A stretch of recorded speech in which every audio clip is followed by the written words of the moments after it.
పసిపిల్లలు, కల్మషం లేని వాళ్ళు ఏం చేసినా వీళ్ళని చూడ్డానికి ముద్దుగానే ఉంటుంది. అలాగే అమ్మ పెట్టిందే వీళ్ళు అమృతంలా తింటారు. యుక్త వయస్సు. ఈ వయసులో అన్నీ నాకే తెలుసు అనే దూకుడెక్కువ. ఎవరినీ లెక్క చేయని వయస్సు ఇది. అలాగే ఏది పెట్టినా నచ్చదు. వాళ్లకు నచ్చినట్టే ఉండాలి, నచ్చినట్టే తినాలి అనుకుంటారు. స్వేచ్ఛ ఎక్కువ. 30 years వాళ్ళు ఇప్పుడిప్పుడే బంధాలు, బాధ్యతలు అనే వలయంలో చిక్కుకుంటున్న వాళ్ళు. వృద్ధాప్యం. వయస్సు మీద పడిన వాళ్ళు. వీళ్ళు ఏం చేసినా చూడ్డానికి చాదస్తం అనుకుంటాం, కానీ వాళ్ళు చెప్పేవి అన్నీ మన మంచికే అని అర్థం చేసుకోలేము. ఈ వయస్సులో మిగిలేవి కాలం నేర్పిన పాఠాలు. స్వేచ్ఛ అనేది పూర్తిగా కనుమరుగైపోతుంది.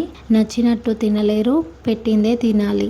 జీవితం ఎంత విచిత్రమైందో కదా. కొన్ని బాధలు, కొన్ని సంతోషాలు, చెప్పినా అర్థం కాని చిత్రమైన కథ.